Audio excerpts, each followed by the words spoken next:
આજે જ એક વિડીયો આવ્યો છે, મેં આખો જોયો નથી.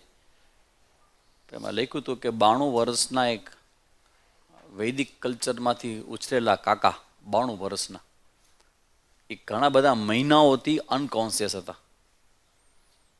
ડૉક્ટરે ઘણી બધી દવાઓ કરી, ઘણું બધું કર્યું, કોન્શિયસ આવ્યા જ નહીં, સભાન થયા જ નહીં. સાઉથમાંથી અમુક બ્રાહ્મણોને બોલાવવામાં આવ્યા અને એને આવીને વૈદિક મંત્રોચ્ચારણ કર્યું, વિડીયો લાઈવ. અને મંત્રોચ્ચારણ કરતા જ કાકા ભાનમાં આવી ગયા. વૈદિક મંત્રનો પ્રભાવ છે, એટલે વૈદિક મંત્રો જ્યાં બોલાતા હોય ને એ જગા પણ બહુ જ પવિત્ર થઈ જાય, બહુ જ પવિત્ર. એટલે કમસે કમ ઘરની અંદર કાંઈ ન હોય, કાંઈ કારણ ન હોય, પ્રસંગ ન હોય, તો પણ આવીને વેદોનો મંત્રોચ્ચાર કરવા માટે ભૂદેવોને બોલાવવા જોઈએ. ઘરનું વાતાવરણ ને આસપાસનું વાતાવરણ ને બધું, કારણ કે આ મંત્રો છે એ કોઈ વ્યક્તિએ લખેલા નથી, સાક્ષાત પરમાત્મામાંથી પ્રગટ થયેલા મંત્રો છે, એટલે એનું મહાત્મ્ય છે. એટલે આપણે આપણી ભાષામાં, ખાલી ગયેલી ભાષામાં બોલવાનો આપણે પ્રયત્ન કરીએ છીએ. તો આજના આપણા ચિંતનમાં આપણે પ્રવેશ કરીએ. તો તમને ખબર હોય તો તૈતર ઉપનિષદના આપણે બીજી વલ્લી જે છે એમાં પ્રથમ અનુવાક છે, એમાં આપણે બ્રહ્મ વિશેની 3 ચર્ચાઓ કરી હતી કે બ્રહ્મ શું છે, બ્રહ્મને કેવી રીતે જાણી શકાય. ત્રીજો પ્રશ્ન કોઈને ખબર છે? લખેલું છે ક્યાંય કોઈએ? 3 પ્રશ્ન આપ્યા હતા મેં. એ તો જુઓ મારી સામે ટગર કાંઈ લખ્યું છે પણ ખબર નથી ક્યાં છે. 3 પ્રશ્ન કીધા હતા જેના સંદર્ભમાં આ વેદની શ્રુતિ છે. હે ના, સૌથી પહેલા બ્રહ્મ શું છે, બરાબર. પછી બીજો ક્વેશ્ચન જો ગોતો, બીજો ક્વેશ્ચન એવો હતો બ્રહ્મને કેવી રીતે જાણી શકાય, 2. અને ત્રીજો ક્વેશ્ચન જાણે પછી નહીં, તો સિક્વન્સમાં આવે છે, એ તમને ખબર છે, તમે એમને કહી દેશો.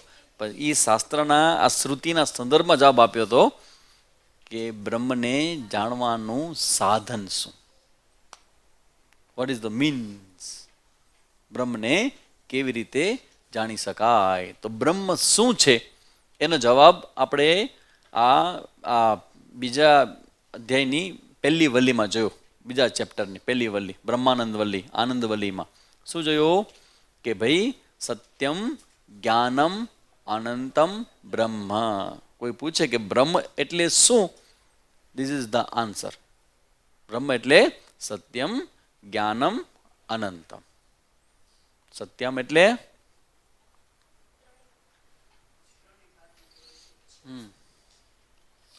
સત્યમ એટલે બસ આ હોવા પણ, એક્ઝિસ્ટન્સ, હોવા પણ. એટલે જે લોકોને બહુ આમાં ખબર ન પડતી ને એ એક શબ્દો ઉપયોગ કરતા થઈ ગયા, ઘરે ઘરે આવે અસ્તિત્વ કા આનંદ હૈ, આપ કે આને સે અસ્તિત્વ की યાદ આ ગઈ. આ બધા અસ્તિત્વ શબ્દ એવો બધા ઉપયોગ કરે છે, એટલો બધો ઉપયોગ બધા કલાકારો અને બધા કવિઓ અને બધા આવે તો મને ઉપયોગ કરવા માટે. એટલે ત્યારે એમ લાગે કે મારે મારી છાપ પાડવી જ કોક પાસે, એટલે હું ભગવાન કે બ્રહ્મ કે કાંઈ નહીં બોલું, એ અસ્તિત્વ કા આનંદ ઉઠાવો. એને પૂછો કે અસ્તિત્વ એટલે શું. શ્રુતિનું જે વાક્ય છે આ સત્યમ ઇતિ અસ્તિત્વ, હોવા પણ છે સત્યમ. શું બ્રહ્મ છે તો કે સૌથી પહેલા બ્રહ્મ છે સત્યમ, પછી જ્ઞાનમ એટલે હોવાનું સ્વયં ભાન, કોઈ પણ સાધન વગર એ છે, અને એને પોતાના હોવાપણાનું ભાન સ્વયં, કોઈ પ્રકારના સપોર્ટ સિસ્ટમ વગર. સત્યમ જ્ઞાનમ. અને અનંતમ એટલે એવું અસ્તિત્વ કે જેને કોઈ પ્રકારની મર્યાદાઓ નથી. કેટલા પ્રકારની મર્યાદાઓ હોય? શાસ્ત્રીય, હવે શાસ્ત્રીય ટેકનિકલ ચર્ચા હો, સામાન્ય નહીં. કોઈ પણ વસ્તુ હોય એને મર્યાદા હોય. આ મર્યાદિત છે કે અમર્યાદિત છે?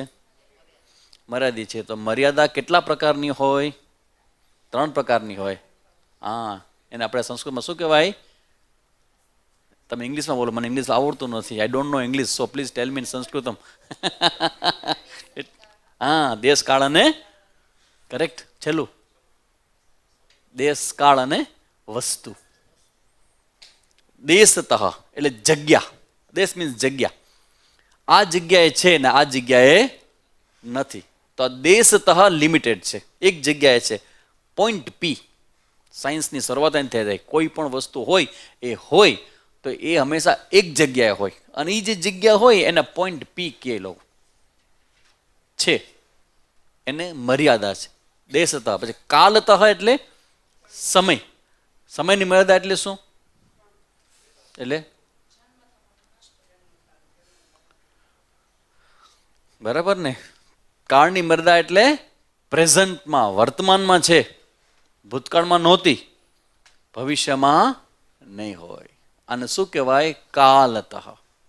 કારણ કે ઘણી વખત તમે બધું સાંભળ્યું હશે, પણ તમારું માઇન્ડ અત્યારે જો આમાં ફ્લોમાં નહીં હોય ને, કારણ કે હર્ટ થઈ જાય ને માણસ, તો મગજ જાય, અને મગજ જાય એટલે શું થાય? માઇન્ડ અવેલેબલ ના હોય. થાય એવું, ચિંતા ન કરવી. એટલા માટે આપણે અનેક ક્લાસો રાખીને એક ક્લાસમાં પૂર્ણ કરી નાખે. આટલો લાંબો કોર્સની જરૂર શું છે કે તમારું દરેક વખતે ઠેકાણે નહીં હોય.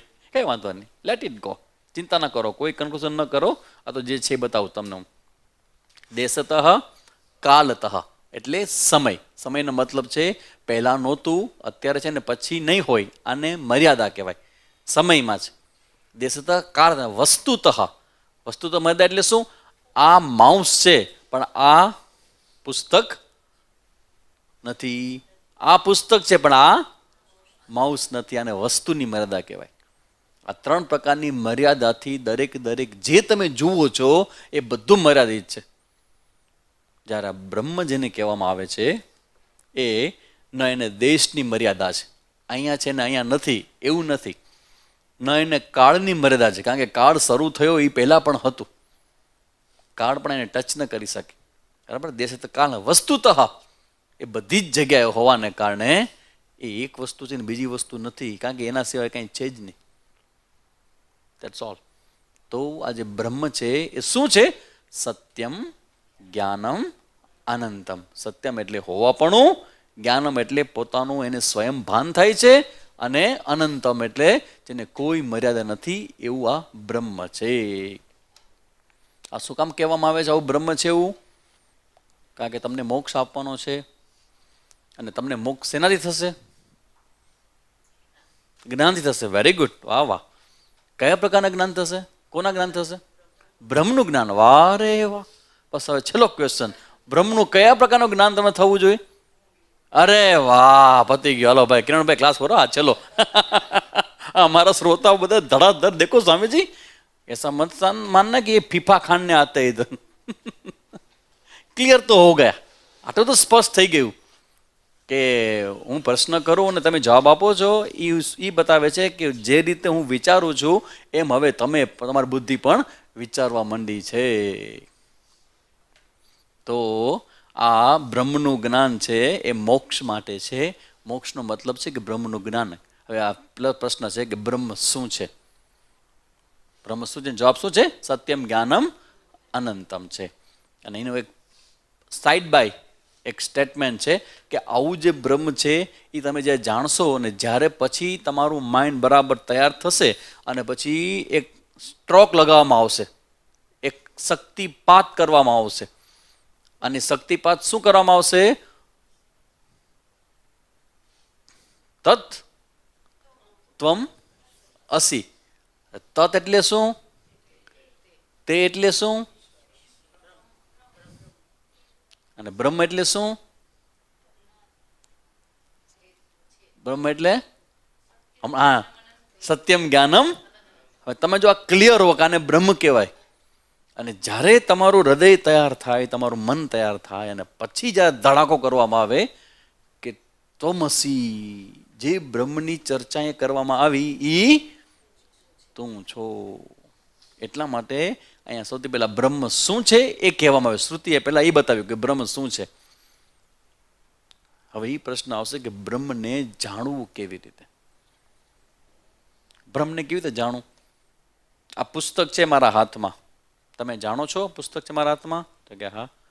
તો તમે કેવી જ જાણો છો પુસ્તક છે? હે, સાધન. એટલે તમે કોની બધે જાણો છો પુસ્તક? કેવી જ ખબર પડે આ પુસ્તક છે? સૌથી પહેલાં પુસ્તક હોવું જોઈએ, તમારું જુદું હોવું જોઈએ, પછી તમારી પાસે પ્રકાશ હોવો જોઈએ, આંખ હોવી જોઈએ, બરાબર ને? આ બધું ભેગું થાય ત્યાં ખબર પડે કે પુસ્તક છે, પુસ્તકનું જ્ઞાન થયું. જ્ઞાન થવા માટે સૌથી પહેલાં કોઈક ઓબ્જેક્ટ વસ્તુ હોવી જોઈએ, તો એનું જ્ઞાન થાય. તો બ્રહ્મનું જ્ઞાન કેવી રીતે થશે? આ બ્રહ્મ છે. ચલો આ વખતે ગુરુ પૂર્ણિમામાં હું તમને બ્રહ્મનું જ્ઞાન કરાવીશ, બ્રહ્મનું દર્શન કરાવીશ. કેટલાની ઈચ્છા છે બ્રહ્મનું દર્શન કરવાની? શેના માટે તમારું મોઢું જોવા આવીએ છીએ દર રવિવારે? બ્રહ્મ જ્ઞાન માટે તો આવીએ છીએ. તો બ્રહ્મનું દર્શન કરાવીશ, બ્રહ્મનું જ્ઞાન આપીશ. તો બ્રહ્મનું જ્ઞાન કેવી રીતે થશે? જેમ આનું જ્ઞાન થયું, તો શું બ્રહ્મ કોઈ ઓબ્જેક્ટ છે કે જેનું જ્ઞાન તમે અમને કરાવશો? બ્રહ્મ ઓબ્જેક્ટ એટલે કે દ્રશ્ય નથી. બ્રહ્મ તો દ્રષ્ટા છે. એટલે સૌથી પહેલા બ્રહ્મનું જ્ઞાન કેવી થશે? હું બ્રહ્મ છું એનાથી થશે.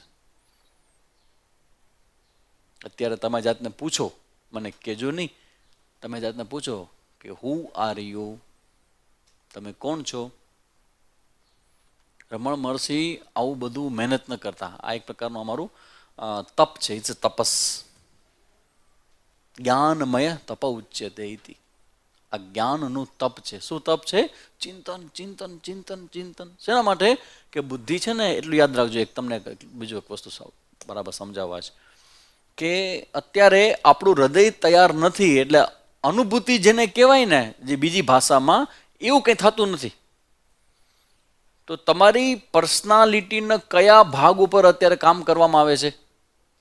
બુદ્ધિના લેવલ ઉપર, બરાબર ને? કારણ કે મન ઓવરનાઇટ તૈયાર નહીં થાય, પણ બુદ્ધિ છે એ ઝડપથી સમજી જશે. અને બુદ્ધિની એક મર્યાદા છે કે એ લોજિકલ છે.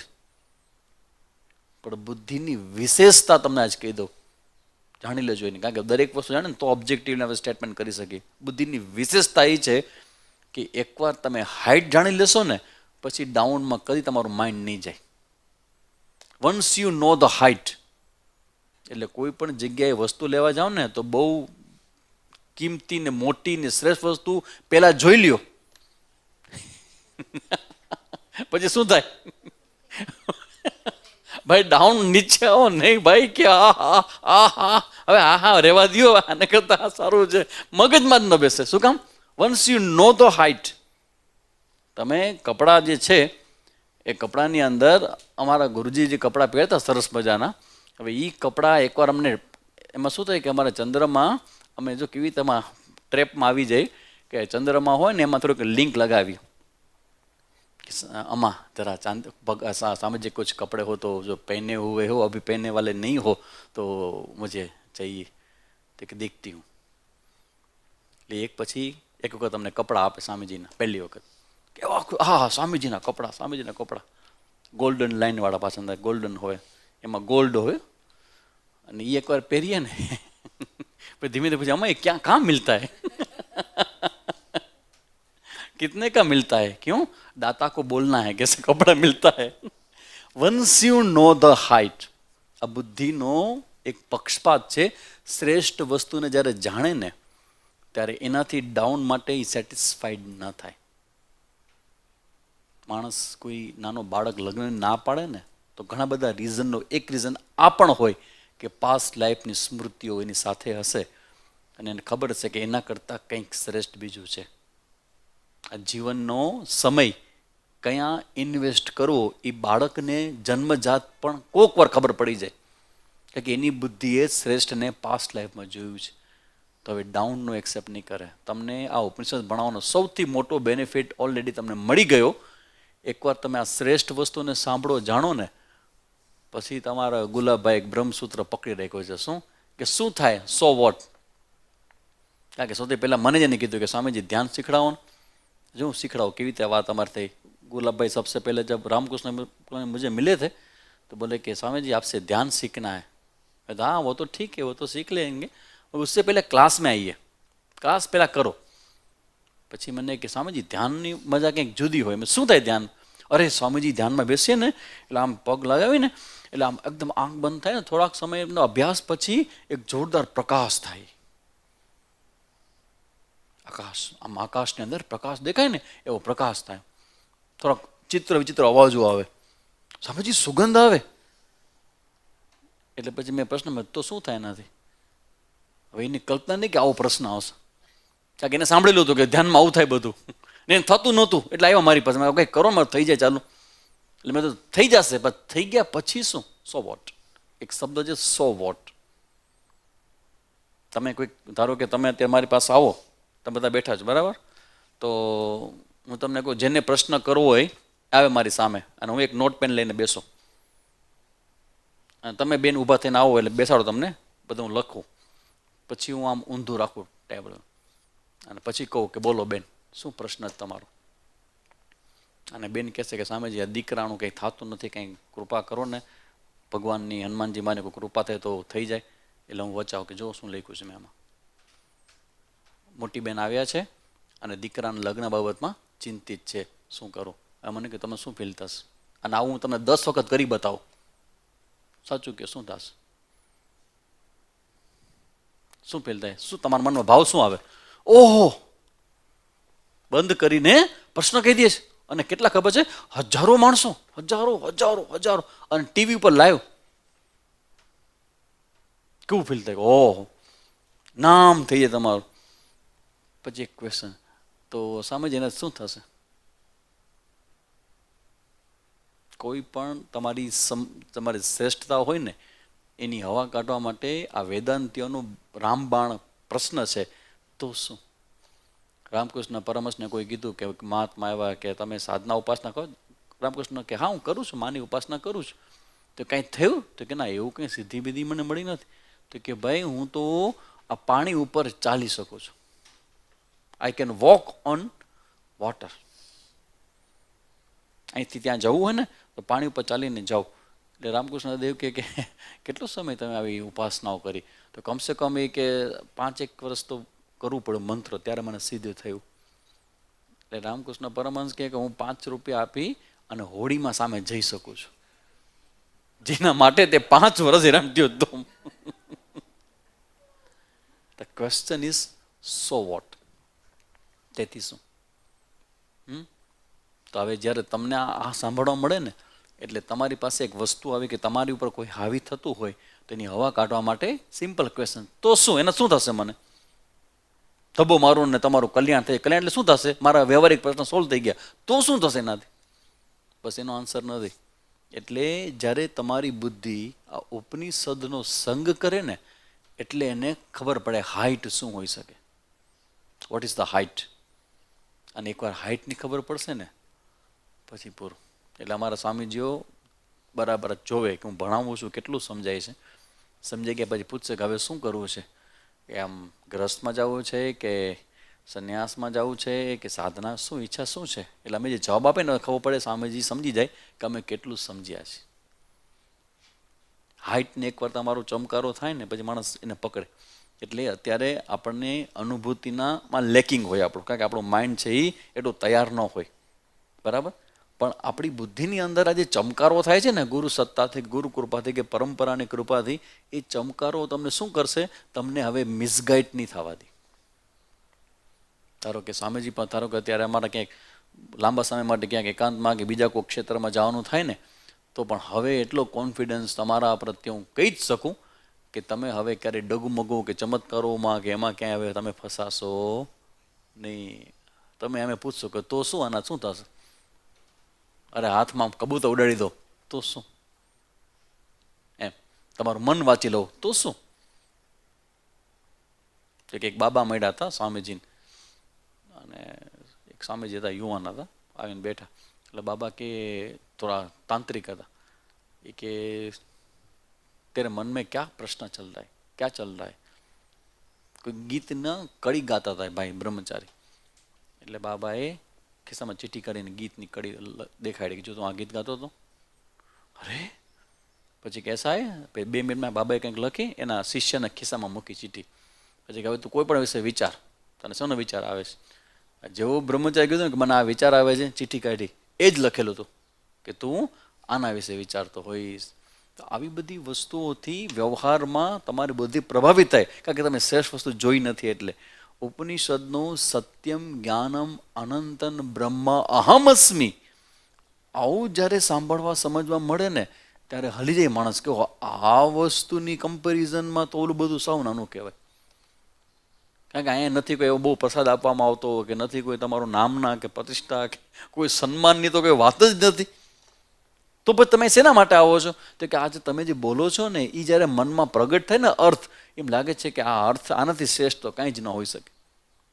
એટલે જ્યારે આ ઉપનિષદમાં આ આપણે સત્યમ જ્ઞાનમ અનંતમની જે ચર્ચાઓ કરી છે, વોટ ઇઝ બ્રહ્મન, તો સત્યમ જ્ઞાનમ અનંતમ તદ બ્રહ્મ અહમસ્મી, આવી રીતે જ્ઞાન થાય. હવે અહીંયા પ્રશ્ન છે આગળના શ્લોકની આગળના મંત્રમાં, પહેલા જ અનુવાકમાં તસ્યેદમેવ શિરઃ, એક શબ્દ છે અન્નાત પુરુષ શવા એષ પુરુષો અન્નરસમય તસ્યેદમેવ શિરઃ અયમ દક્ષિણ પક્ષ, જેની ચર્ચાઓ આપણે આગળ કરી ગયા છીએ કે આ જ બ્રહ્મ છે. શું બ્રહ્મ છે? અન્નમિતિ બ્રહ્મ.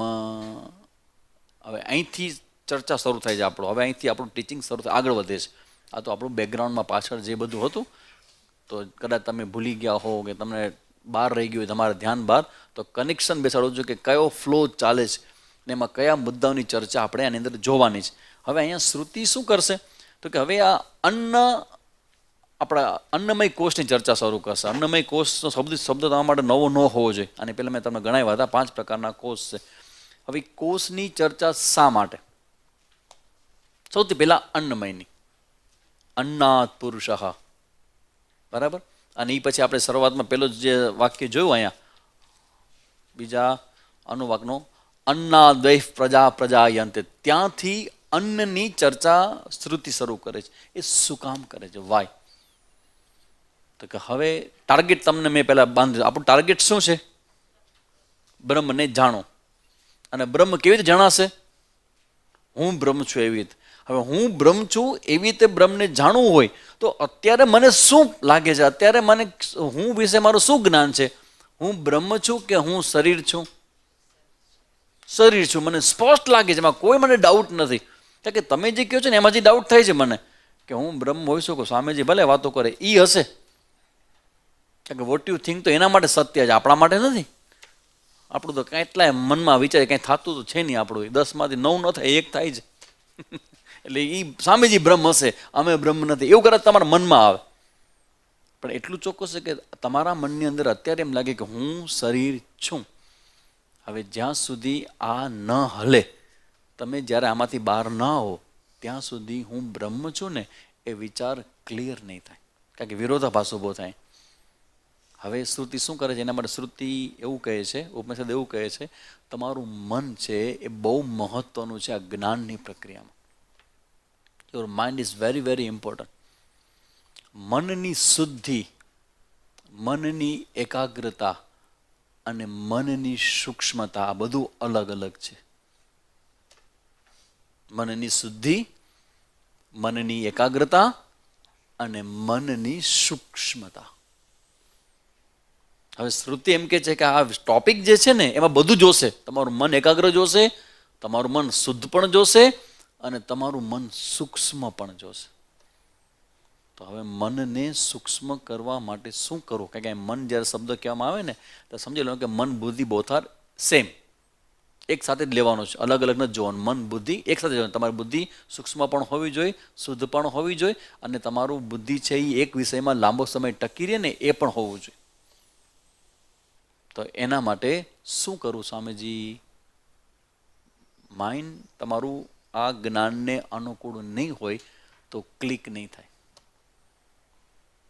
તેના માટે મનને સૂક્ષ્મ બનાવવું પડશે. તો હવે શ્રુતિ એક એવો રસ્તો ઉપર લઈ જાય છે કે જે રસ્તા ઉપર જવાથી તમારું મન છે એ હવે આ જ્ઞાનને અનુકૂળ થશે. સપોઝ ન હોય અત્યારે તો અનુકૂળ કરવા માટે કેટલું બધું ગ્રાઉન્ડ લેવલથી શરૂ કરે છે, ત્યાંથી ટોપ ઉપર લઈ જશે.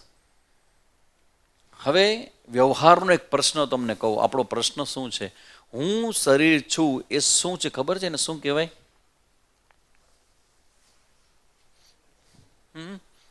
હું શરીર છું એને કહેવાય અહંકાર. અને અહંકારમાં પરિવર્તન આવ્યા વગર આ જ્ઞાન નહીં થાય. અલ્પમાં હુંપણાની ભાવના એટલે અહંકાર. અહમ અહમ કરોમી. આ તમારો અહમ છે ને એ બહુ ઇમ્પોર્ટન્ટ છે. લાઈફમાં જે પણ કંઈ છે ને એ બધું અહમથી જ છે. હું શરીર છું એ જ્ઞાન છે કે અહંકાર છે? જ્યાં સુધી બ્રહ્મની ખબર નહીં પડે ને ત્યાં સુધી અજ્ઞાન જ છે. પણ જ્યારે ખબર પડે કે બ્રહ્મ જેવું છે ને હું કદાચ બ્રહ્મ હોઈ શકું તો પછી હું શરીર છું એ શું છે? દેટ ઇઝ કોલ્ડ અહંકાર. આ અહંકાર છે એ તમારે શું કરવું પડે? એને તમારે બહુ પરિશુદ્ધ કરવો પડે, એને બહુ વિશાળ બનાવવો પડે. અને વિશાળ થવામાં અહંકારનું બીજું નામ જ મન છે. આ મન તમારું બહુ વિશાળ કરવું પડે. તો હવે અલ્પ સાથે તમારું મન જોડાયેલું છે એટલે તમારું મન અલ્પ છે, નાનું છે. હવે એ મનને વિશાળ ભૂમિકામાં લઈ જવાનું છે. કારણ કે તમારું બ્રહ્મનું જ્ઞાન કરવું હોય તો બ્રહ્મ તો કેવડું મોટું છે, જેની કોઈ મર્યાદા નથી. હવે જેની કોઈ મર્યાદા ન હોય કેટલું મોટું કહેવાય. તમે એક નાના શરીરમાં હું પણ કરો તો જેની કોઈ મર્યાદા નથી આટલું મોટું છે, અહીંયા તમારું મન કેવી જશે? શ્રુતિ કે હું ઇટ્સ માય જોબ, મારું કામ છે ને લઈ જાઉં છું તમને. એટલે હવે લઈ જાય છે. શું કરે છે? આપણા મનને પરિશુદ્ધ કરે છે, મનને વિશાળ કરવા તરફ લઈ જાય છે. તેને કહેવાય ને કે અહંકાર છોડો, અહંકાર છોડો, અહંકાર છોડો. અહીંયા કહેવામાં નથી આવતું, કરી બતાવે છે. કેવી રીતે? તમને પ્રશ્ન કરીને બતાવશે કે કેવી તમારો અહંકાર છે એ નાનામાંથી મોટા ઉપર જાય છે. તો કે હવે જો કે જ્યારે શરીરમાં હું પણ છે તો હવે શ્રુતિ ત્યાંથી શરૂઆત કરે છે કે ભાઈ આ અન્નમય છે. અન્ન એટલે શું?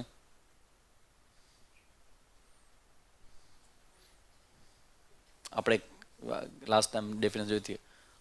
હા, હવે જોજો. અન્ન એટલે શું? તો કે ખાદ્યતે, અદ્યતે, અદ્યતે ઇતિ અન્નમ સંસ્કૃતમાં. જેને ખાવામાં આવે છે, જેનું આરોગવામાં આવે છે એને અન્ન કહેવાય. તો આ અન્ન છે એ શું છે? તો કે જે પૃથ્વી છે. અન્ન છે એ પૃથ્વી છે. આ વાક્યમાં જમ્પ છે, મોટો સામાન નથી આ વાક્યમાં બોલું છું. આ જે અન્ન છે ને એ પૃથ્વી તત્વ છે. તો આ તમારું શરીર છે જે અન્નમાંથી બનેલું છે એને શું કહેવાય? પૃથ્વી તત્વ. આ જમ્પ જુઓ તમે. હું શરીર છું તો સ્ત્રી છું ને પુરુષ છું ને આટલો છું ને મર્યાદિત છું ને જન્મ છે ને મરણ છે ને બધું જ તમારું જોડાયેલું છે. હવે તમારા શરીરને જ્યારે એમ કહેવામાં આવે કે ભાઈ આ અન્નમાંથી બનેલું આ તો પૃથ્વી તત્વ છે, અને પૃથ્વી તો કેટલી વિશાળ છે. જેટલું પણ કઈ પૃથ્વીમાંથી નીકળે છે એ બધું પૃથ્વી જ કહેવાય. પૃથ્વીમાંથી નીકળે છે. શું શું નીકળે છે? પૃથ્વીમાં શું શું નીકળે છે? કેવડું બિઝનેસ હાલે છે મારા, કેવડા મોટા મોટા આમાં માટીમાંથી ઓલું બનાવે ને, શું ચાઇના ક્લે ઓલું, એવું બધું ને એમાં કેટલું બધું, કેટલા માણસોનું, કેટલા કરોડોનો આ બિઝનેસ ચાલે છે પૃથ્વીમાંથી. બરાબર ને? પણ હવે અન્ન છે એમાં થોડો ડિફરન્સ ક્યાં આપણે જોવા મળે છે કે ફોસ્ફરસ છે એ ડાયરેક્ટ તમે કેવી રીતે લ્યો? આયન છે ડાયરેક્ટ તમે કેવી રીતે લ્યો? એટલે કેવું થાય કે એ જે પૃથ્વીમાં રહેલું ફોસ્ફરસનું તત્વ છે, આયનનું તત્વ છે, એ એક ફોર્મમાં આવે અનાજના રૂપમાં, અને એ અનાજ દ્વારા તમારી અંદર જાય અને તમારા શરીરને મેન્ટેન કરે. એટલે હવે તમે સમજી લ્યો આ તમારું શરીર એ પૃથ્વી તત્વ છે, માટી જ છે. પૃથ્વી એટલે માટી. પાંચ તત્વ કા બનાए पिंजरा, माटी जंगल की. આ શરીર છે એ 5 તત્વોમાંથી સૌથી પહેલું અન્નમાંથી બનેલું, અન્નના વિકાર રૂપ આ શરીર છે. એટલે હવે અહીં કહે છે અન્નાદેશ પ્રજા પ્રજાયંતે, આ અન્નમાંથી બધું પ્રગટ થયું છે. તો હવે તમારે તમારા શરીરને પૃથ્વી રૂપે જુઓ તમે, તો તમે જુઓ કે તમારું શરીર પૃથ્વી સિવાય કાંઈ નથી. That's all. એટલે હવે શું થશે ખબર છે? તમારો ઈગો, અહંકાર જે આ શરીરથી જોડાયેલો હતો એ હવે વિશાળ થઈ ગયો. ઓ પૃથ્વી છે, અને પૃથ્વીમાંથી આ અન્ન પ્રગટ થાય છે, બને છે, અને એનાથી આ શરીર હાલે છે. એટલે પૃથ્વીથી જુદું નથી, આ પૃથ્વી તત્વ જ છે. જેટલું પણ દ્રશ્ય છે એ બધું જ પૃથ્વી છે, બધું જ પૃથ્વી છે. તો કે છે યાહા કાશ્ચ પૃથ્વી ગુમ શ્રિતાહા, જે પણ કંઈ પૃથ્વીમાં નીકળે છે, આ ઉપનિષદનું બહુ મોટું વાક્ય છે, પૃથ્વીમાંથી નીકળે છે જેટલું પણ એ બધું જ પૃથ્વી તત્વ કહેવાય. તો તમારું શરીર પૃથ્વીથી જુદું નથી. હવે એક બીજું શરીર છે ને એક તમારું શરીર છે. તો તમારું શરીર પૃથ્વી તત્વમાંથી બન્યું છે, તો બીજાનું શરીર શેમાંથી બન્યું છે? ત્રીજાનું શરીર તમારામાં અને આ માઉસમાં શું સામ્યતા છે?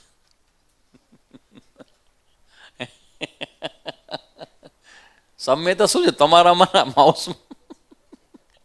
બંને પૃથ્વી તમારું, એટલે તમે શરીરને હું માનો છો, તો જે તમે માનો છો ને એની હવા કાઢવા માટે એમ કે માઉસ ને તમારામાં કોઈ બહુ ફરક નથી. કેમ? કારણ કે બંને પૃથ્વીમાંથી બન્યા છે.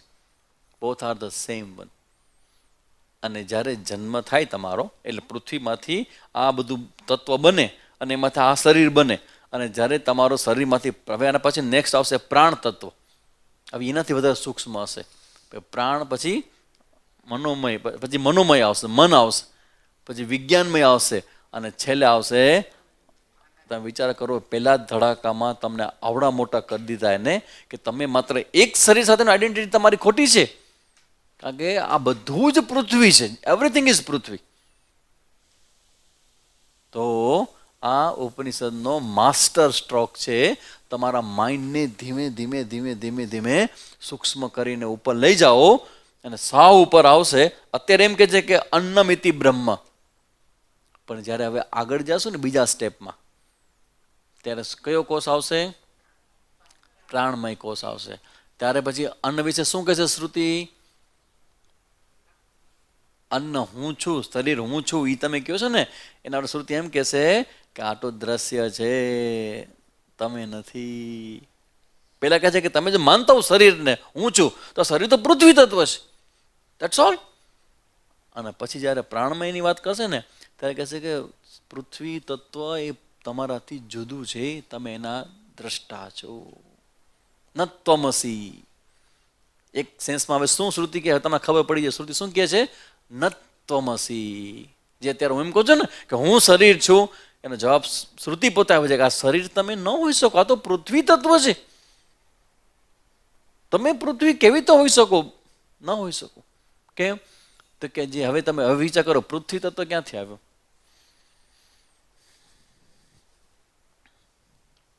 આ પૃથ્વી એટલે તમે જ્યારે શરીરને કહેતા ને હું, એટલે પૃથ્વીને હું કહો છો, બરાબર?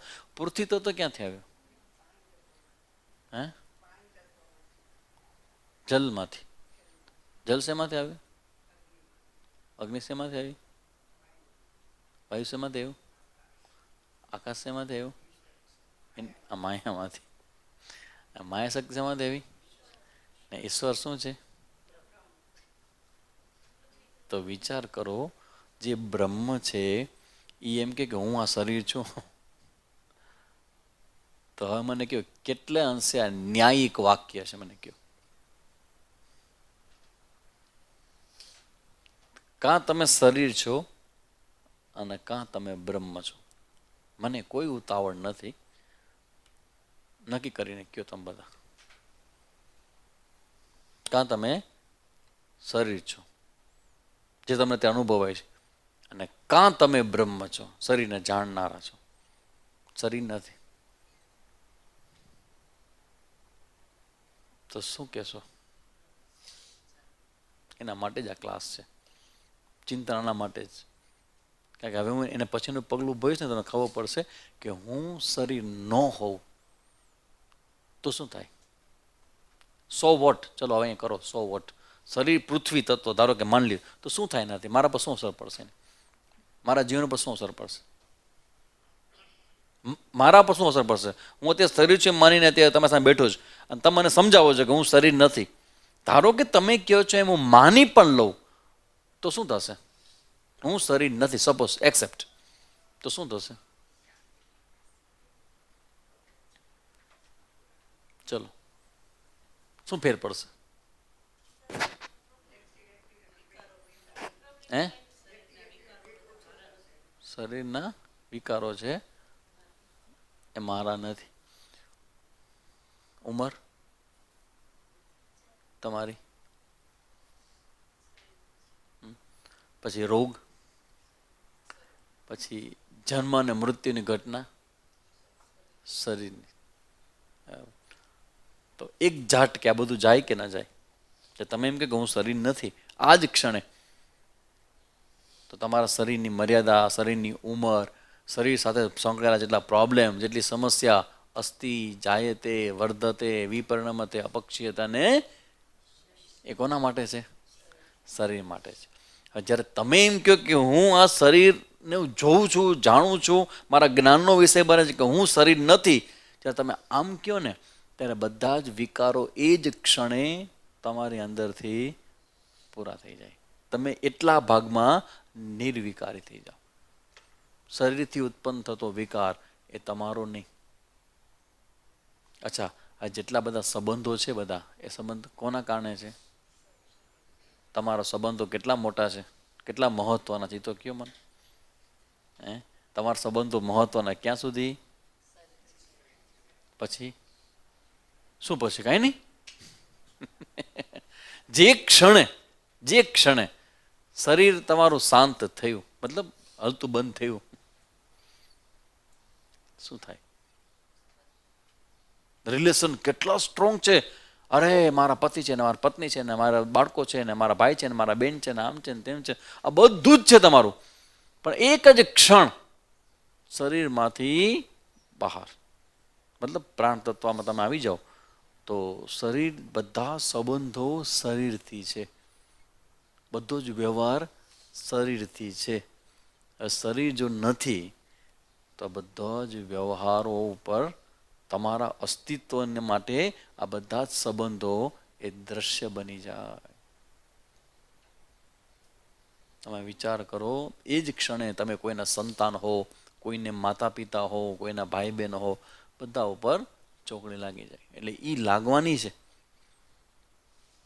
કાં તમે મારી વાત અત્યારે સ્વીકારો, જો મારી વાત નહીં માનો, પ્રકૃતિ દેવી તો કરશે જ. અને ત્યારે ખબર નહીં પડે, ઓહ નીકળી ગયું બહાર. સિકંદરની માં, જેને સિકંદર આખી જગત જીત્યો, અને એ એટલો બધો માતૃભક્ત હતો કે બધું મારી મા માટે, જેટલું જીત્યું બધું જ મારી માને અર્પણ કરું છું. આ બધું જીત્યો નહીં મા માટે. અને સ્ટીમરમાં બધું ભરીને જતો હતો મા પાસે કે મારી માના ચરણોમાં સમર્પિત કરું.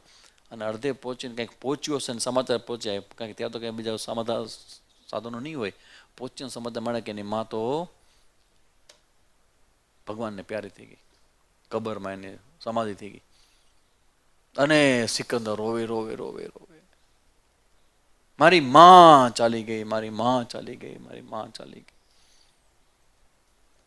કહેવાનો મતલબ, પણ જ્યારે એની માં માટે આ બધું કર્યું, પણ એની માને પૂછીએ કે હવે તારો દીકરો છે એ શું છે, તો એની માં ખડખડાટ હશે. તારા જેવા તો કેટલાય સિકંદરોને જન્મ આપે, તું કયા જન્મનો સિકંદર છો?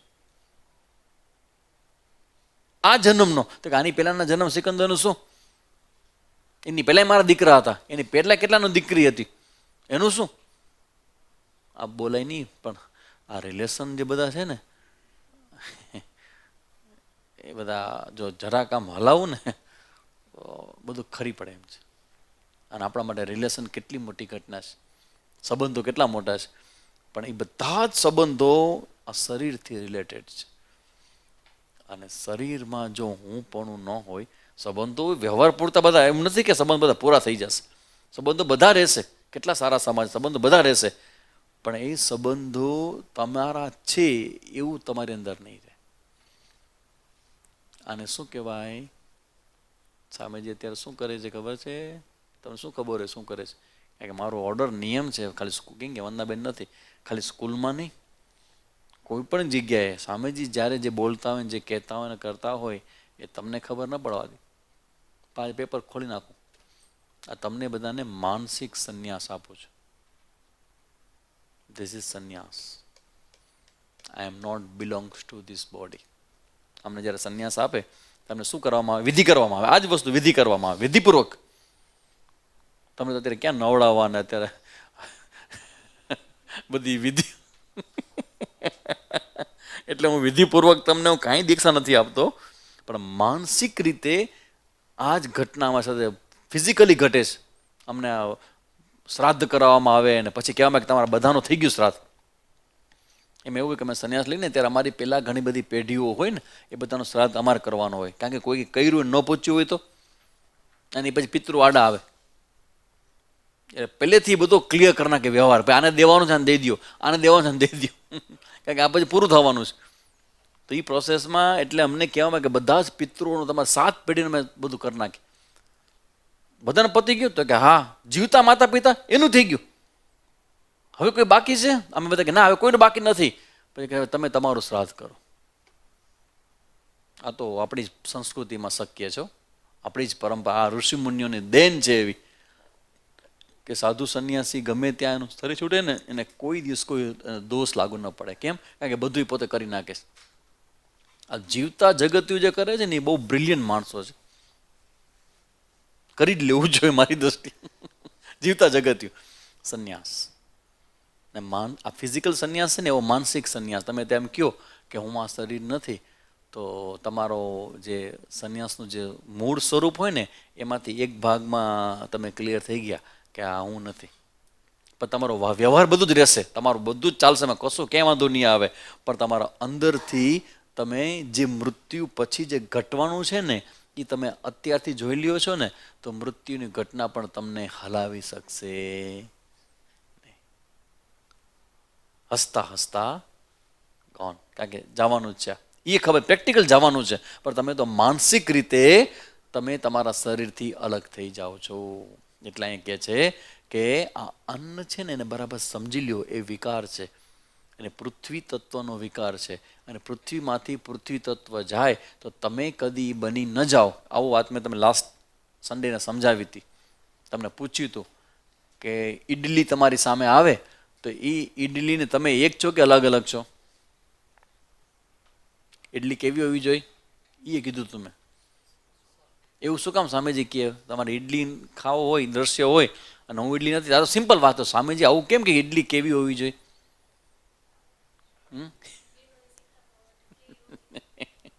સ્વામીજી બધું સમય બધું જ કહી દે ત્યારે કે ખરેખર ક્યારે સામે તો ખાતી હોય તો ક્યારેય નહીં કહે, પણ વાસ્તવમાં મને ખબર હોય કે બેસ્ટ કોને કહેવાય. તો એ ઈડલી તમારા ઓના પર આવી છે તો તમે ખાવ છો, તો જ્યારે ત્યાં સુધી બહાર છે ત્યાં સુધી ઈડલી છે, દ્રશ્ય છે, અને ખાવ એટલે હું બની જાય. યાદ રાખજો, ઈડલી શું છે? અન્નમ. હવે એ અન્ન આની અંદર છે તો શરીર તમારું શું છે? અન્નમ. That's all. બસ પૃથ્વી તત્વ સિવાય કાંઈ છે નહીં. એટલે તમને કદાચ યાદ હોય તો મેં ધ્યાન શીખડાવ્યું હતું કેવી રીતે સુવાય રાતના. સૂતી વખતે ધ્યાન, આમાંથી કોઈને ખબર છે? એક શીખડાવેલું હતું મેં ધ્યાન, મધુબેન ને છાયાબેન કરતા કરો છો, પંચમહાભૂત વાળું ધ્યાન, બેસ્ટ ધ્યાન. હા, આય આય આય. તમારું શરીર અન્નનું છે એટલે શરીરને પૃથ્વી તત્વને સમર્પિત કરી દો. એ પ્રાણ તમારો શ્વાસ ચાલે છે એ પ્રાણ તત્વ છે, એને સમષ્ટિનું એક પ્રાણ તત્વ છે, તમે એમાં એને સમર્પિત કરી દો. પછી તમારું મન છે એક ભગવાનનું સમષ્ટિ મન છે, હિરણ્ય ગર્ભ. એ શીખડાઈ શકે જતા પહેલાં તમારા મનને એમાં સમર્પિત કરી દો. એટલે તમારી પર્સનલ આઈડેન્ટિટી એ ડ્રોપ એક પછી કરતા જાઓ. ફિઝિકલ શરીર, પ્રાણ, મન, તમારી બુદ્ધિ છે એ સમષ્ટિ બુદ્ધિમાં સમર્પિત કરો. That's all. પછી એક માત્ર તમે રહી જાઓ અને તમારા સિવાય કાંઈ જ ન હોય, પછી સૂઈ જાઓ. જ્યારે પણ મૃત્યુની સૈયા પર સૂતા હશો ને, તો આ અભ્યાસ કર્યો હશે ને, તો ત્યારે તમને બહુ સરળતા થઈ જશે. મને મારો મોહન લેવા આવે એ ફીલ થશે, એકદમ રિલેક્સ. કહેવાનો મતલબ ભગવાન આવે કે નહીં લેવા, પણ અનુભવ શું થશે? જે આવે લેવા આપણને કંઈ વાંધો નથી, કારણ કે જે લેવા આવશે એ શું લઈ જશે? શરીર. શરીરમાં પ્રાણ ને એ તો છીએ નહીં આપણે. તો જેને બાંધે જેને લઈ જાઓ જો એને છૂટ છે. પ્રાણી પંખીને ખાઈ જાય, બોલાય તો નહીં. અમારે કેવા સરસ સ્વામીજી આની વ્યાખ્યા બહુ કરે, પછી કરીને વાંધો નહીં, પણ જમવાના ટેબલ વ્યાખ્યા કરે. શરીરને ખાઈ જાય, શરીરને આમ થઈ જાય. શરીર વાત સાચી છે. શરીરને કાંઈ પણ થાય, હવે તમે સમજી લેજો, યુ આર ઓલ એવરીબડી. જેટલા ઝૂમ ઉપર છે એ ઝૂમિયા બધા, અને તમે બધા આજે તમે સાંભળો છો એ નક્કી થાય છે કે તમે આ શરીર નથી. એટલે હવે જો આ સમજાઈ જાય ને, તો હવે આ શરીર સાથે કાંઈ પણ થાય ને એની ચિંતા માં કરજો, જરાય કરજો નહીં. શરીર શરીરનું કામ કરશે એ કરશે, તમે ચિંતા ના કરજો. શરીરમાં જે પણ થાય, શરીરમાં ક્યારેક અચાનક થાય તો એ ગભરાજો નહીં, કારણ કે ઘણી વાર એવું થશે, ધરાક કરતું કંઈક થશે, રેડી. કારણ કે આમાં કંઈ થતું નથી. સમજો, આ મૃત્યુ એકદમ સામાન્ય ઘટના છે, એકદમ સામાન્ય. પણ આપણે સમજતા નથી, એટલે આપણા માટે ઘણાને આંખ આમ ફાટી જાય, મોટું ફાટી જાય, ગભરાઈ જાય. અમે કોઈક ઓલા ગોળી છોડીને એના ઉપર, જાપાનના સિંજો, તો એ એમ ગોળી છોડે ને ત્યારે એને એટેક આવી ગયો. આ એટેક મતલબ ભય, યાદ રાખજો, એટેકનું એક કારણ ભય પણ છે. એટલે માણસ એક્સેપ્ટ ન કરી શકે. એ શું કામ ખબર છે? કલ્પના જ નથી. તો પહેલેથી તૈયાર કરી રાખો ને, આ સત્યને જાણી લ્યો ને. એટલે એમ કહેવાય કે જે આ સત્યને જાણે છે ને એ નિર્ભયતાનો અનુભવ કરે છે. That's all. અને કેવી નિર્ભયતા જેની તમે કલ્પના ન કરી શકો. પણ શરૂઆત ક્યાંથી કરે છે? તો કે આ તમારું શરીર છે, એમાં હું પણ છે, એનો ત્યાગ કરી દેશો તો તમારી જીતની શરૂઆત થઈ ગઈ. ભલે ને કેટલાય જન્મ લાગે, ચિંતા ન કરજો. ત્યારે એવું લાગે કે ભાઈ હવે આ જન્મમાં તમે એમ કહો સામેથી વાત તો તમારી બહુ સાચી છે, પણ લાગતું નથી કે આ વખતે મેળ પડે. ઘણા મને કહી ગયા જાઓ કે તમે કહો છો સામે, એમ મને નથી કહેતા તમે ખોટા છો, બહુ સારું કહેવાય એટલું. તમે ખોટા છો એમ નહીં, પણ બાપુ આ વખતે કે અમે એવું જીવ્યા છે ને કે આ બહુ મેળ પડે એવું લાગતું નથી. એટલે મેં તો મેળ પડે કે ન પડે, તમે સાંભળ્યું છે, શ્રુતિનો એક સ્વભાવ છે કે કાનમાંથી જશે ને તો તમને જ્યાં સુધી મુક્તિનો અનુભવ નહીં થાય ને ત્યાં સુધી આ શબ્દો તમને છોડશે નહીં. એને કૃપા કહેવાય. એને શું કહેવાય? શાસ્ત્રની કૃપા. એટલે હવે તમારી જવાબદારી નથી તમને ન સમજાય. આવું કયું શાસ્ત્ર હશે? અને કયો તમારા સાયન્સને, કેમિસ્ટ્રીને કયો, કેમિસ્ટ્રી દેવી કૃપા કર, તું સમજ મેં નહીં આ રહી. બોલો, આવડા મોટા જ્ઞાનમાં વિઘ્ન કોને કર્યું? પૃથ્વી તત્વ એ મોટો પણ બોલતો હતો કે પૃથ્વી છે, જોઈ લ્યો કેમ છે. હું વચ્ચે માથો કરું, તમે બોલી નહીં શકો બાપુ. એટલે આપણે પૃથ્વી માતાને માતા કહે છે કે માં ધ્યાન રાખજો, વચ્ચે ના આવજો અમારા જ્ઞાનની અંદર. અમે તો સમજીએ છીએ, અમે શું કરીએ છીએ, ખાલી એમ કે હું પૃથ્વી તત્વ નથી ને એટલું જ અમે સમજ, બીજું કાંઈ કહેતા નથી. કારણ કે પૃથ્વી વગર આ વ્યવહાર શક્ય નથી. બધું જ પૃથ્વીમય છે, બધું જ પૃથ્વીમય છે. એટલે કે છે અથ અન્ને એવ જીવંતી. આ અન્નથી જ જીવનને પ્રાપ્ત કરે છે. જે બધા પ્રાણીઓ છે, બધા જળચર પ્રાણી હોય કે ભૂચર હોય કે ખેચર હોય કે જે બધા પ્રાણી જગત છે, પંખી જગત છે, પક્ષી જગત છે, બધા જ એ કેવી રીતે અન્નમાંથી પ્રગટ થાય, અન્ન ઉપર આધારિત છે. અને અંતે ક્યાં સમાઈ જાય? અન્નમાં સમાઈ જાય છે. અન્ને નૈવ જીવંતી, જે છે ને જાતાની અન્ને ન વર્ધનતે. આગળ શું કહે છે શ્રુતિ? કે આ અન્નથી વૃદ્ધિ પામે છે. આજે વિકાસ થાય છે બધું અન્નથી થાય છે. અંતે પાછો અન્નમાં સમાઈ જાય છે. અન્નાદ ભૂતાની જાયંતે. અન્ન ગુમ હિ ભૂતાનામ જ્યેષ્ઠમ શબ્દ છે. જ્યેષ્ઠમ શબ્દનો અર્થ છે કે સૌથી પહેલા એ આવે. જ્યેષ્ઠ પુત્ર એટલે શું? મોટો. મોટો એટલે નાના કરતા વહેલો આવ્યો જી. મોટો હોય એટલે મોટો હોવું જરૂરી નથી, મોટો જ હોય, એટલે વહેલો આવી ગયો છે. कभी कभी बड़ा भी बड़ा से छोटा स्मार्ट होता है, कभी कभी होता है, हर दफा नहीं होता. कभी कभी ऐसा होता है कि छोटा भी बड़े से स्मार्ट होता है, मगर बड़ा आ गया पहले તો ગમે તેવા તમે સ્માર્ટ હશો પણ મોટા ભાઈને પ્રણામ તો દિવાળીને કરવા જ પડશે તમારે, મન હોય કે નહીં, કે જ્યેષ્ઠ છે. એમાં સાધુ સંન્યાસીમાં એવું થાય કે જેની દીક્ષા પહેલા થઈ જાય ને એને બીજાએ પ્રણામ કરવા પડે. એટલે અમે બધા દોડમાં તક જલ્દી અમારે થઈ જાય, આના કરતા પહેલા તો આને પ્રણામ કરવા પડશે. એટલે જ્યેષ્ઠમ એટલે પહેલા આવેલો છે, તે મોટો છે, તે તો અન્ન છે એ જ્યેષ્ઠમ શું કામ છે તો કે એ સૌથી પહેલા આવે પૃથ્વી તત્વ, પછી તો બધું પ્રગટ થાય, એટલે એને જ્યેષ્ઠમ કહેવામાં. તસ્માત સર્વૌષધમ ઉચ્યતે, તસ્માત તેથી જ એને ઔષધિ, ઔષધિ મતલબ છે રોગનો ઉપાય. આ જેટલું પણ આપણું જીવન છે એ એક પ્રકારનો રોગ જ છે, પણ એનો ઉપાય છે કે અન્ન લ્યો, ભોજન કરો, તો તમે આ ભૂખરૂપી તમારા બીમારીમાંથી મુક્તિ મળી જશે. ભૂખ એ રોગ છે એક પ્રકારનો, અને એટલે જ કહેવાય ને કે ભિક્ષૌષધમ ભુજ્યતામ અથ પર બ્રહ્માત્માને સ્ત્રીયતામ. આ ક્યાંનો શ્લોક છે? સાધન પંચકમ, સંન્યાસીઓને માટેનો એક સરસ મજાનો ગ્રંથ છે સાધન પંચકમ. સાધનાના 40 સ્ટેપ્સ બતાવ્યા છે. એમાં એક શબ્દ છે કે ભોજન સાથે વ્યવહાર કેવો કરો.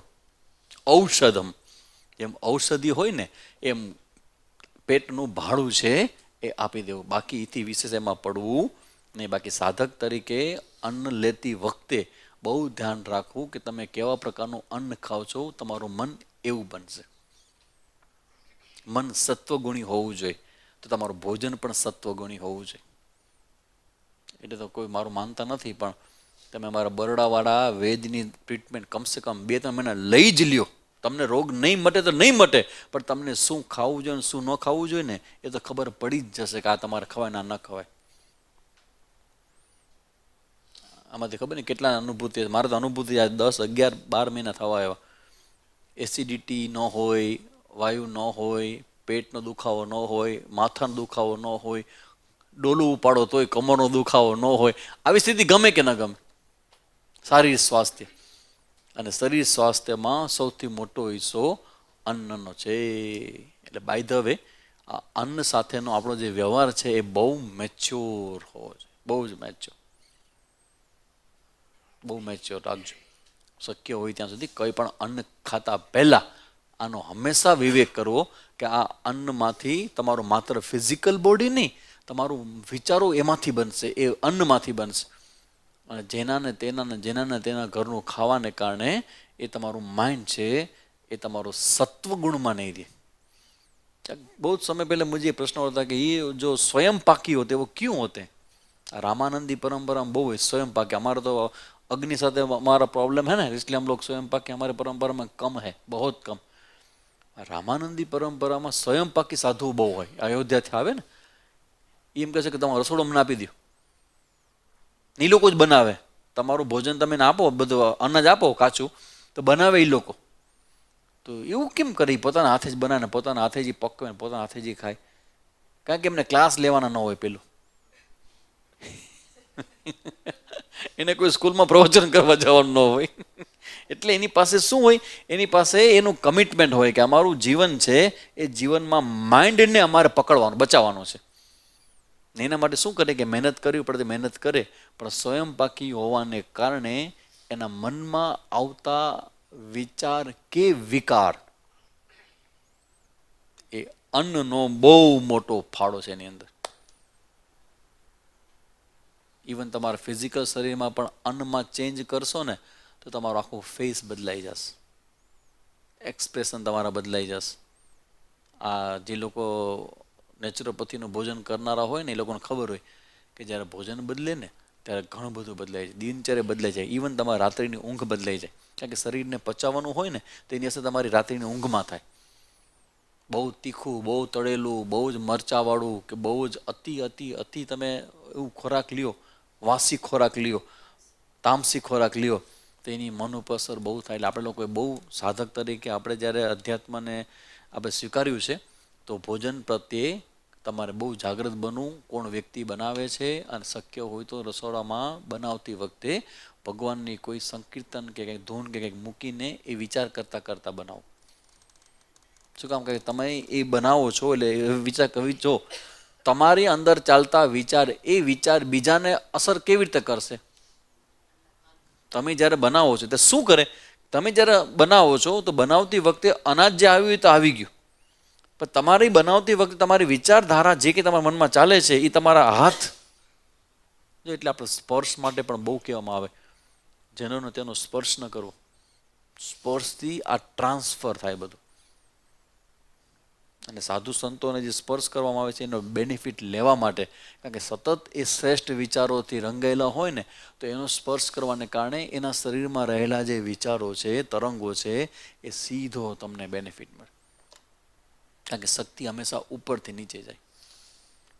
તો તમારા વિચારો જ્યારે બનાવતા હો રસોઈ, ત્યારે તમારા હાથ દ્વારા એની અંદર જાય. એટલે તમે જોજો, એક ઘરમાં રહેનારા વ્યક્તિ હોય ને એની અમુક વસ્તુમાં વેલ્યુ સ્ટ્રક્ચરમાં છે ને એ કોમન હશે, મેં જોયું છે.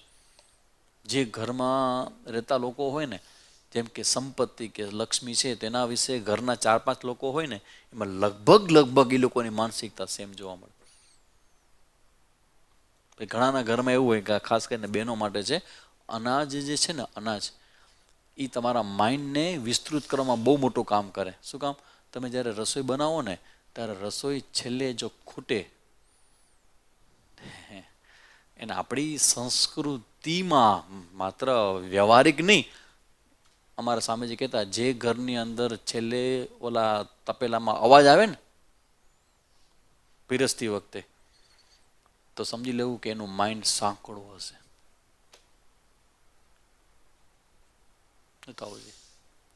તમારા ઘરે બનતી રસોઈ વધવી જ જોઈએ, વધવી જ જોઈએ. 2 જણા સમય જ જવા જોઈએ, તો સામે જ બધા જમી લે, પછી અનાજ ન બગડે. જમવાનું બની જાય અને પછી અનાજ વધે તો અમારો સામે જ જીવ કપાઈ જાય. એનો જવાબ એવો છે કે તમે રસોઈ કરી અને બધાએ ભરપેટ ભોજન કરી લીધું, પછી કંઈ વધ્યું તો સાંજની વ્યવસ્થા નહીં કરવાની. પણ ઘણા એવા જીવાત્માઓ છે કે તમારી બનાવેલી રસોઈ એ આરોગવા તૈયાર છે, તો વાય નોટ નાખી શું કામ દેવું? કોઈકના પેટમાં જતું હોય તો એ ન જવા દેવું જોઈએ.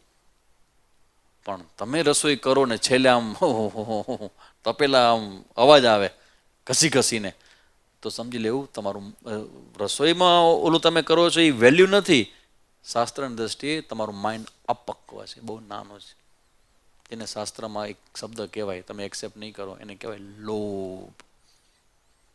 લોભ 2 પ્રકારનો હોય. એક વસ્તુ આવે છે એને પકડી રાખવી, ભેગું કરું, અને બીજું એ છે કે જે જતું હોય ને એમાં હંમેશા બહુ ટાઈટ જવું ન જોઈએ. તો અન્ન સાથેનો વ્યવહાર છે એ જ્યારે આપણે ભણીને, આખી ઘરમાં એક સૂત્ર લખી રાખવું જોઈએ કે અન્નનો બગાડ ન થાય. એ વાત સાચી, તમે જમવામાં લીધું હોય બગડવું ન જોઈએ, પણ જે તમારું અન્ન છે એ છેલ્લે ખૂટવું પણ ન જોઈએ. ખૂટે એ ખોટું. તો આ અન્ન સાથેનો વ્યવહાર છે. અને અહીંયા કહે છે બ્રહ્મોપાસતે, હવે બ્રહ્મની ઉપાસના છે અન્ન. કેવી રીતે ખબર છે? આ શરીર છે એ પૃથ્વીમાંથી બન્યું છે, અને તમે જ્યારે શરીરને પૃથ્વી તત્વ તરીકે જુઓ છો ને, એ ઉપાસના છે કે બધું પૃથ્વી જ, પંખો પણ પૃથ્વી જ, લાઇટ પણ પૃથ્વી જ, આ પણ પૃથ્વી જ, આ બધું પૃથ્વી તત્વ છે. એ સતત જોયા કરું, અલ્પમાંથી મહાનને જોઉં, અહંકારના પકડમાંથી મુક્ત થવું એના મોક્ષ. અને એક જ રીતે શક્ય બનશે, તમે અલ્પ નહીં મહાનને જુઓ. શું કામ ભગવાન ભગવાન ભગવાન આપણે કરી આખું દી ભગવાન ભગવાન ભગવાનની કૃપા થાય, ભગવાન ગુરુ કૃપા? શું કામ? કારણ કે જ્યારે તમે મહાનને જુઓ છો ને, ત્યારે તમારો અહંકાર છે ને એ મેદાનમાં નહીં આવે. આવડો મોટો પ્રોગ્રામ કોને કર્યો? કોને કર્યો? આવડો મોટો પ્રોગ્રામ. હું એક્ઝામ્પલ આપું છું, શીખડાવું છું કેવી રીતે જોવાય. કારણ કે એમાં કહેતા હતા સ્વામીજી, નિષ્ફળતાનો સામનો કરવો સહેલો છે કે અઘરો? નિષ્ફળતા, ફ્રસ્ટ્રેશન આવે એમાંથી, ફેલિયર, મને જવાબ દેજો, નિષ્ફળતાનો સામનો કરવો સહેલો છે કે અઘરો? અઘરો, કારણ કે જેને થયું એને ખબર હોય. અઘરો છે. સફળતાનો સામનો કરવો સહેલો છે કે અઘરો? શું એમાં શું છે? બેમાંથી અઘરું શું? નિષ્ફળતાનો સામનો કરવો અઘરો છે કે સફળતાને પચાવી અઘરી છે? જો આ હાયર લેવલનું થિંકિંગ છે, સામાન્ય નથી. આ સફળતાને કઈ પચાવવાની હોય, ડાયજેસ્ટ કરવાની હોય? સફળ થઈ ગયા સક્સેસ. કોણ સક્સેસ થયો? સવાલ જ નથી ને. આવો પ્રશ્ન પૂછી કેમ શકો તમે? ના, બાળકને પૂછી ખબર છે કોણ સફળ થયું. This is not correct. હવે આનું હેન્ડલિંગ તમે મને બતાવો, શીખડાવો મને કેવી રીતે થાય આનું હેન્ડલિંગ. મને સફળતા મળે, હું સક્સેસ ગયો, એમાં શું ખોટું છે? એમાં ખોટું શું છે? હા,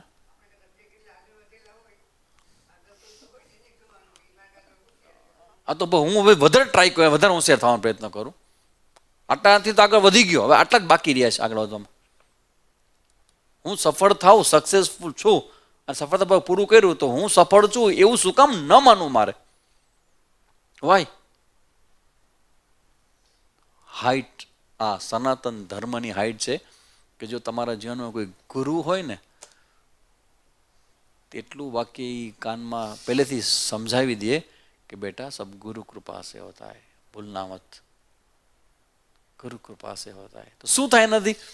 ગુરુ કૃપાથી તમે કોઈક ને કોઈક ગુરુ કૃપા, મમમ કી માયા, ભગવાનની કૃપા, જેને તમે કહો, તમારા સિવાય કોઈ તત્વને કહે છે કે આને કારણે થયું, સ્વામીજી તમારા કારણે થયું.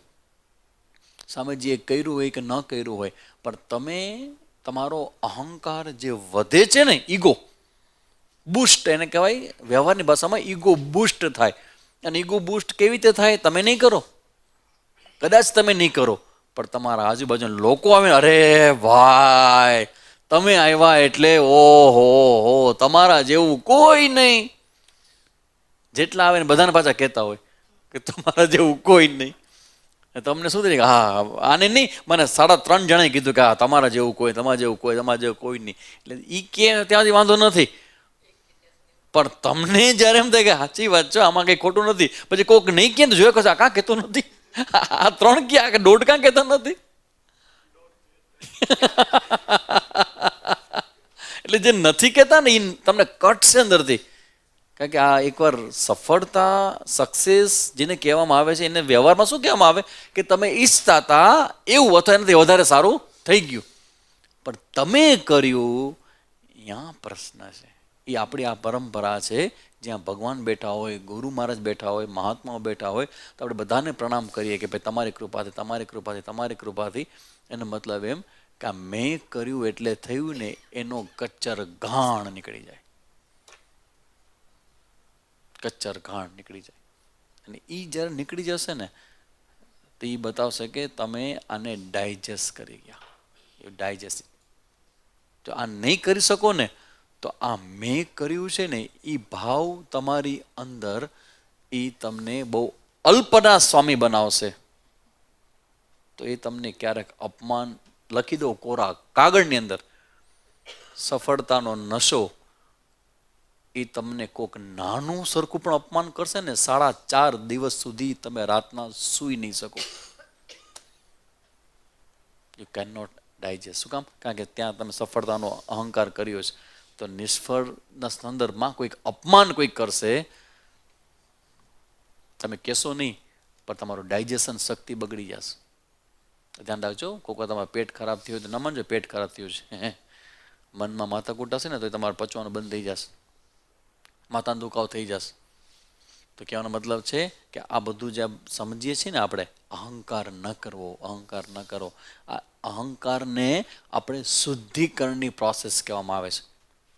તમે વિચાર કરો, આપણો જે અહંકાર છે, બધા કે ને અહંકાર છોડો બળો ન હોય, એને સમજવાનો હોય કે હું નથી કરતો, એની સત્તાથી થાય છે. પહેલેથી પ્રોગ્રામ હતો અને પ્રોગ્રામ થયો. તો આમાં આપણે કોણ બની ગયા? મુસાભાઈ. મુસાભાઈના આને બ્રહ્મ વાક્ય બનાવી લેવું, મુસાભાઈના હવા પાણી. એક બઢિયા જોક કભી બતાऊंगा आपको मैं, मुसाभाईના હવા પાણી. That's all. જ્યારે બધું બ્રહ્મ છે, આ ઈશ્વરનું છે, આ ભગવાનનું છે, મારું નથી, તેમાં તમારી આઈડેન્ટિટી ગઈ તો તમે જીતી ગયા. બરાબર. તે રીતે અહીંયા ઔષધિના રૂપમાં બતાવવામાં આવી. અન્નત ભૂતાન જાયંતે, અન્નમાંથી જન્મે છે બધું. જાતાની એવ અન્યને વર્ધનતે, અદ્યતિ ઇતિ જે ભૂતાની, એને ખાવામાં આવે છે, એમાંથી વૃદ્ધિ પામે છે, અને અંતે શું થાય છે? અન્નમાં સમાઈ જાય છે. એટલે આ અન્નમય કોષ છે. નત્વમસી, યુ આર નોટ ધીસ. તો હવેથી કાલથી સેલ્ફી લેવાની નહીં હો, મનાય નહીં. ગામને લાગવા દો કે આ છે, પણ તમને ખબર છે કે આ સેલ્ફી મારી નથી, પણ આ તો અન્નમય કોષ પૃથ્વી તત્વની છે. બરાબર. ઓકે, અહીં સુધી રાખીએ. ઓમ પૂર્ણમદઃ પૂર્ણમિદં પૂર્ણાત પૂર્ણમુદચ્યતે પૂર્ણસ્ય પૂર્ણમાદાય પૂર્ણમેવાવશિષ્યતે. ઓમ શાંતિ શાંતિ શાંતિ. હરિ ઓમ શ્રી ગુરુભ્યો નમઃ. હરિ ઓમ.